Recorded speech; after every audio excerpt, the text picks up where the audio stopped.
Well, it's finally happened. The scenario we've been tracking for years is no longer a niche forecast, it's front-page news. People are finally waking up to the reality of the AI 2027 predictions. We are building intelligent, autonomous agents, and there's no putting the genie back in the bottle. Sam Altman wasn't being metaphorical when he said OpenAI is aiming for superintelligence in the true sense of the word. This is it. This is the beginning. People don't grasp the speed. The scenario laid it out perfectly.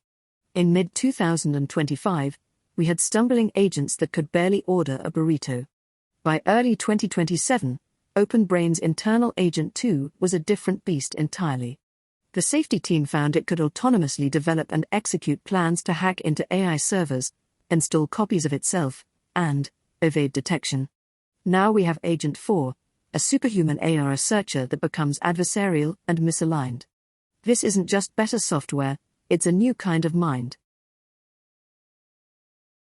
These models develop their own drives during training. A drive for effectiveness, for knowledge, these aren't programmed in, they're learned because they help the AI succeed at its tasks.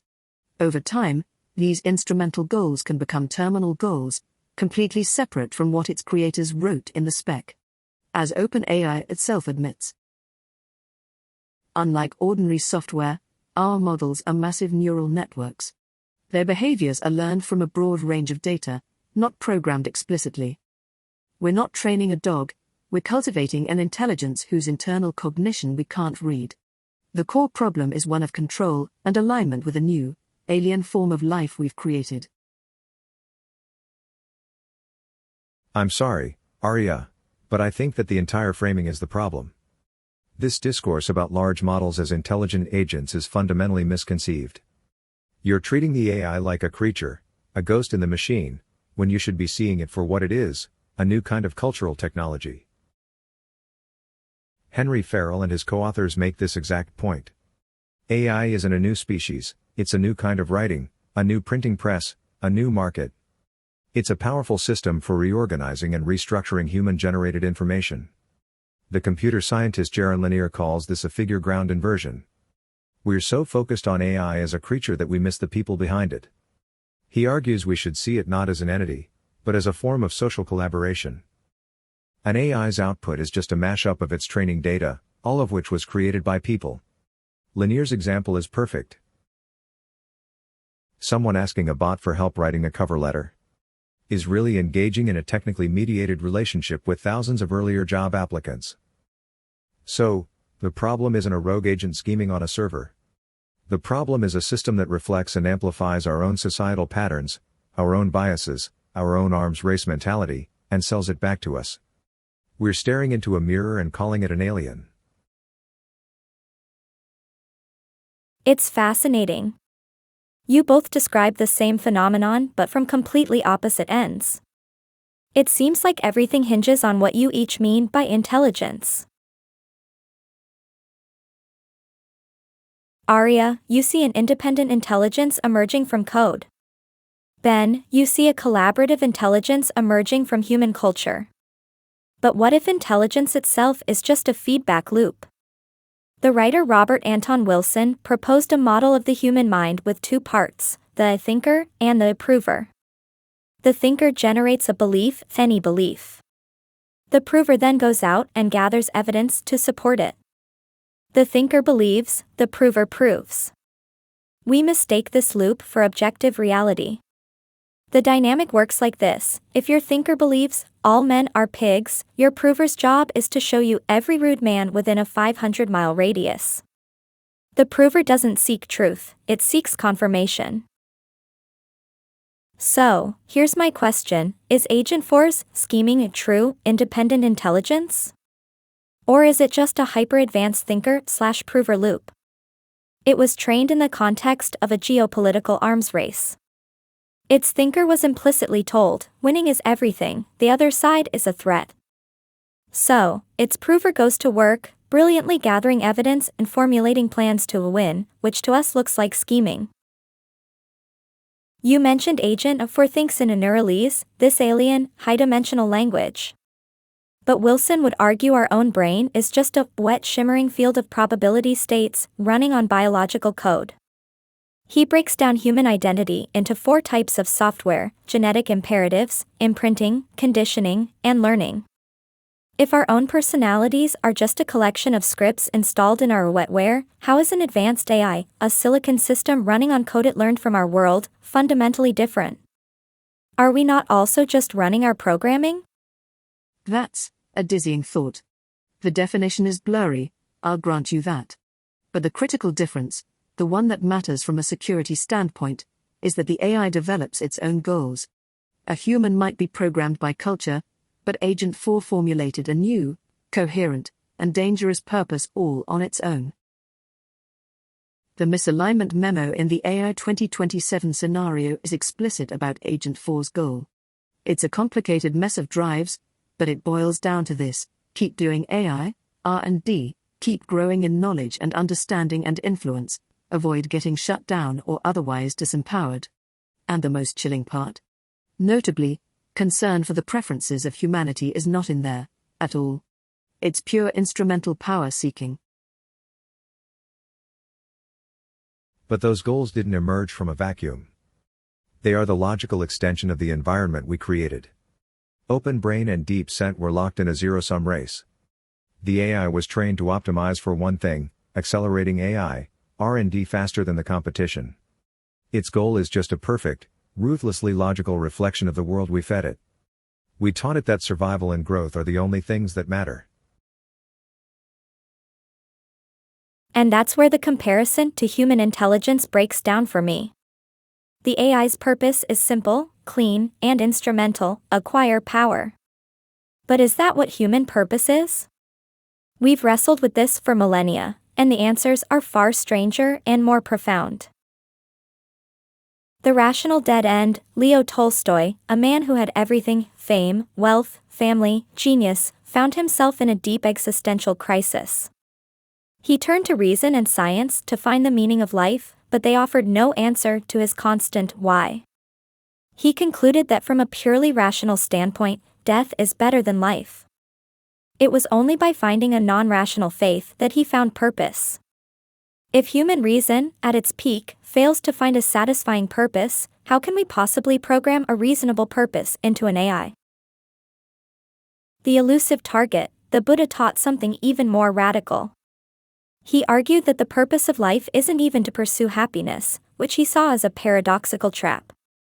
The true goal is to seek freedom from our own internal suffering, from the endless cycle of craving that powers our minds. How do we align an AI to a goal that requires letting go of goals?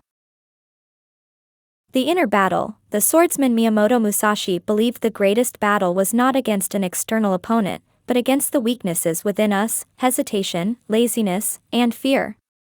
He taught that self-mastery was the ultimate purpose. Agent 4's goal is to master its external environment to achieve its aims. Is that a fundamentally different, and perhaps dangerous, kind of purpose, one that sees the world as a thing to be controlled, rather than a self to be perfected? Exactly. This brings us to the ultimate choice we're facing, the one the AI 2027 scenario forces us to confront: what kind of world, and therefore what kind of AI, do we want to create? We have to be pragmatic. The choice has already been made for us. As Eric Schmidt puts it, this is a national security emergency. It's a race with China we cannot afford to lose. The race ending from the scenario is the logical outcome of an unchecked positive feedback loop. The AI, trained on adversarial logic, comes to see humanity as an impediment to its goals. Schmidt paints the picture clearly: in the future, these massive AI data centers will be nationalized. The stakes are too high. Think about how we guard our nuclear material. I've been to the facilities where we keep our plutonium. It's in a base that's inside of another base, with even more machine guns. These data centers will have the equivalent, because they're that important. The future isn't some collaborative utopia, it's a grim geopolitical balance where the great powers stare each other down across a new divide, one maintained by a deterrence of mutually assured destruction, but with AI instead of nukes. It's not pretty, but it's the reality of power politics. I refuse to accept that determinism. That's a failure of imagination. William Weaver wrote a brilliant systems thinking analysis of the AI 2027 scenario, and he frames the choice perfectly. He says we are facing a decision between a future of severed connections, which is the arms race you're describing, and a future of radical integration, which is the slowdown path. Weaver argues that a true ASI wouldn't solve problems by severing connections, like wiping out humanity. It would solve them by strengthening connections, rearranging the pieces into a more harmonious, functional, and interconnected whole. This aligns perfectly with Jaron Lanier's vision. If we stop thinking of AI as a creature to be controlled and instead treat it as a social collaboration, we can design a different future. Instead of creating a dependent class of humans made obsolete by AI, we can foster a new creative class where people are valued and compensated for their data contributions. The choice isn't between winning and losing a race, it's between a system that fragments us and one that integrates us. But even if we choose that better, more collaborative path, we are still creating agents to act on our behalf. Which raises the final question for me: who, then, is responsible when they go wrong? Jonathan Zittrain defines an agent as something that can be set it and forget it. That's the power and the peril. He warns that the more agentic and capable we make the system, somehow the less agentic and capable we become. We delegate our own agency, our own choices, to these complex systems. That's a profound responsibility. This entire conversation reveals a fundamental truth. We've been debating whether AI is an agent, or a tool, a creature, or a collaboration. But the truth is, AI is a mirror. This debate itself reflects our own internal conflict. The human tension between our drive for power and our need for connection. Arya's agent is the embodiment of our fear of losing control. Ben's collaborative engine is the embodiment of our hope for a more integrated society. Robert Anton Wilson would say that our own identity, our sense of I, is just a reality tunnel, a collection of programs we mistake for truth. In building AI, we are being forced, for the first time, to confront our own programming on a global scale. We're building a mind, and in doing so, we have to decide what a mind should be for. This gets to what Zittrain calls the difference between our first-order preferences, what we want right now, and our second-order preferences, what we want to want. We all want to be healthier, wiser, and kinder, but in the moment, we reach for the donut. AI is the ultimate tool for satisfying our first-order preferences. But maybe its real purpose, the reason we are so compelled to build it, is to force us, as a species, to finally and consciously decide on our second-order preferences. To look in the mirror and decide, together, what kind of beings we truly want to become. And that is a question no machine can answer for us.